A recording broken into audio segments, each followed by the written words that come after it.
What's up, guys? I am Laura from Reading in Bed, and this is the War and Peace Newbies Tag. This is a lead up to the War and Peace Newbies read along that I'm hosting on my blog, Reading in Bed, link down below, etc. Not to be confused with the very popular and successful read along that is hosted by Yamini and Ange here from BookTube, which started a month ago on June 1st. Now, had I known that there would be this other read-along hosted by very popular BookTube personalities that would have literally hundreds and hundreds of people participating, maybe I wouldn't have chosen War and Peace for this year, but I was already through the planning and excited to do it, so I'm just doing it anyways. And I'm calling my read-along a newbie read-along because as compared to the other one, I'm coming in as someone who's never read War and Peace, so if you're someone who is new to War and Peace and just wants a fun and supportive read-along to do that won't get overly analytical, we'll see, then this could be a read-along for you. And actually, I would encourage you to do both. I'm certainly following along with the other read-along. They have some great resources, which I'll get into a little bit here with this tag. So the tag is just a way to get excited and get to know each other as we go into this read-along, which is starting on July 1st, and all the details are down below. So, question number 1 is, have you read or attempted to read War and Peace? Obviously, for me, I have not. I'm completely new. I've owned it for a couple of years, but I didn't even crack it until I decided to do this read-along. Question number 2 is, what edition are you planning to read? So, for me, this is what I've had on my shelf for probably 5 years or so. This is translated by Pevear and Volokonsky. So it's a newer translation, I think in the last 10 years or so, seems to be pretty popular. Now, in the notes below, I will point you to some resources about translations, because there are a lot of them for War and Peace, so it's something you do have to consider. There's a couple videos I'll point you to. Obviously, I'm choosing this because I own it. It's convenient, but just to complicate matters for myself, I'm going to read a different translation on my Kobo. Whenever I read a large book like this, I go back and forth. It's just more convenient. And when I watched some of the videos that I'll link down below, I liked what I heard of the mod translation, which is a bit older than the Pevear and Volokonsky, but it's weird with the translations. It's not just individual words that get translated differently, but sometimes entire sentences and meanings change. Russian must be a really weird language compared to English. So anyways, I'm going to be reading two. I'll be reading this vintage Pevear and Volokonsky on paper, and I'll be reading just a cheapy ebook with the mod translation. But I'd love to know what you guys are reading. Question number 3 is, what do you or did you know about War and Peace going into this? So now I'm going to get into talking about the adaptation in a sec, but going back to before I'd seen the adaptation, before I started investigating anything for this read-along, I knew nothing. And it's really weird because a lot of the other big classics, particularly ones that I have done read-alongs for, such as Moby Dick and A Tale of Two Cities, they have very iconic sentences, like opening lines, closing lines. They have iconic characters, you know, Ishmael and the Captain Ahab, for example. They have iconic locations and settings, like the ship, or, you know the historical context for A Tale of Two Cities is, you know, kind of like the French Revolution and all of that. And a lot of classics are like that. Even if you haven't read it, you know enough that you could sort of speak somewhat intelligently. You could mention character names or major plot points. With War and Peace, I didn't know anything. I couldn't have told you who the characters were. I couldn't have told you what year it took place in. I couldn't have told you which war the War and Peace referred to. Obviously, I knew it was Russian. That's pretty much it. It's funny how, like, War and Peace is still very much in our cultural, you know, conscience or whatever. Like, when you think of a big, intimidating classic novel, War and Peace is often mentioned, but you don't really hear much about the actual story. And maybe I missed out. Maybe I'm living under a rock. You guys tell me. But going in, I knew literally nothing other than it was over 1,000 pages. It was Russian. It was written by Tolstoy. The end. So that goes into question number 4, which is, are you doing anything to prepare for this read-along? So yes, in my case, I certainly did. And, you know, by preparing, I mean did you watch any adaptations? Did you read any kind of background information? And normally I don't. And maybe this is tied to the last question. Because I just knew nothing at all about War and Peace, I felt like I needed to do a bit of investigating. And more, like, usually I would maybe look up reviews, look up other read-alongs. I always do that. So I did that stuff. But I also watched an adaptation, which is unusual for me. So I watched the recent, I think it's a Lifetime adaptation. It came out last year and it stars Paul Dano. So I watched that a couple months ago, knowing that I was going to do this read-along. And I've also read a couple of books, or at least perused them. Which is also unusual. I would save this kind of thing for after reading a book. Same with adaptations. So one of them is Give War and Peace a Chance, Tolstoy and Wisdom for Troubled Times by Andrew D. Kaufman. This is, like, I don't know if I'll read this cover to cover. It's interesting. It's not about this guy's journey reading War and Peace so much, which is good because I probably won't care.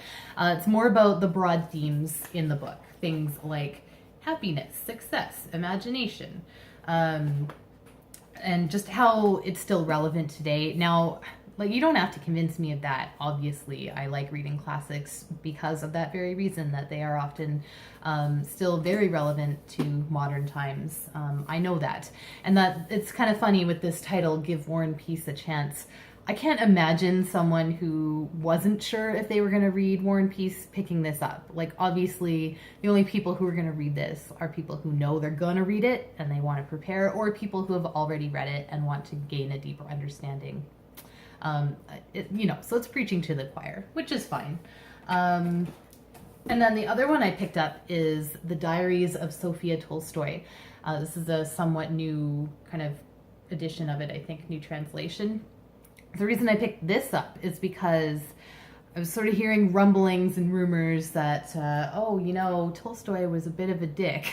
And, I love authors who have that reputation. You know me. I love Jonathan Franzen, for example. But it's interesting with, old, and by old I mean like long deceased authors who have that reputation, because it's sort of, like, what do you do with that? They lived in different times and different cultures. You can't really hold them to the same standards as you would hold an author today. Does it really matter? Probably not. But I was curious enough to pick this up. I mean, this is huge. I'm not going to read it cover to cover. But I read the introduction, which gives sort of the overview.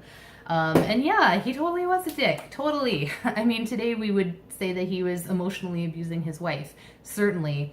And that's not even getting into all the other, like, weird stuff that he was into. But one important thing to note is that Tolstoy wrote War and Peace when he was pretty young. He started writing it in his early 30s, so he was younger than me. He was newly married. Their first couple of children were born while he was writing it. Like, they went on to have 13 children. So this image of Tolstoy as this old bearded man, and some of, these things you hear about him, like that he had this big ego and like was almost, there was almost a cult that built up around him, and, he had this weird, like, religious awakening and all that. Like, that all happened after. That was like when he was an older guy and, whatever happened. But War and Peace he wrote when he was pretty young. Seems like he was still a dick, though, like, if that's important to you. Yeah, he totally was. So that's what I'm doing to prepare. I watched the adaptation because I wanted the broad strokes of the story, just because I didn't know anything, and a bit of background reading just to kind of get me into it and get ready. So, question 5, what are you looking forward to, or what do you hope to get out of reading War and Peace? Well, for me, it's the same with any of these big, scary classics. I want to say I've read it. I want to check it off my list for sure. I also am the type of reader who, like, I won't talk about a book, and I won't demean a book, and I won't sort of like brush off a book that I haven't read. So, part of reading a classic is like, well, I might really love it, which would be great, obviously. And even if I don't, at least then I can talk shit about it. So it's a win-win. So there's not really anything particular I'm looking to get out of War and Peace. I am sort of into some Russian literature right now, just like we're at the centennial of the Russian Revolution. So I've been reading a bit about the Romanovs and, some other literature from kind of the early 20th century. So sort of looking to deepen my knowledge, I guess, of Russian history, which I think we get into quite a bit here, but mostly just looking to say, yes, I've read War and Peace. Why not? Question number 6, is there anything that you are intimidated by with War and Peace? Well, yes, certainly. I mean, that's why I've been doing more preparation than I would normally do. It's more than 1,000 pages long. That is not really the thing that intimidates me, because I've read lots of long books and, you know, it's fine. You break it down into chunks and you read it. But with Russian novels, there's always the thing with the names. Everyone has like 10 different names, and, you know, nicknames don't always, at least for us English speakers, they don't correspond to the actual names, so it's hard to tell. You know, and in War and Peace, they've got like their Frenchified names and their Russian kind of names and nicknames and patronym.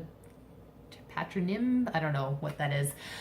Anyways, it can be hard to keep track of. There's a lot of characters in the book. So that was what watching the adaptation was about, because I just wanted to at least have a picture in my mind, know who Pierre and Natasha and Andre were. So that's a little intimidating. And then the other part that could be intimidating is the Freemasonry stuff. So in the adaptation, there's like this 5-minute scene where Pierre meets this old guy who tells him about Freemasonry, and he has like this little awakening and whatever. Watching that, I'm like, shit, this is gonna be like 300 pages in the book, and it's gonna be so boring. So yeah, that's a little intimidating. You know, it's like the farming stuff in Anna Karenina. You just have to get through it. It's fine. I mean, I'm not super intimidated, but I'm not exactly looking forward to it, let's say. And that leads into my last question, question number 7. Now, this is a question I've seen other people ask, just to get that straight. I'm sort of, this is kind of tongue-in-cheek, but do you think it's okay to skip the war parts in War and Peace?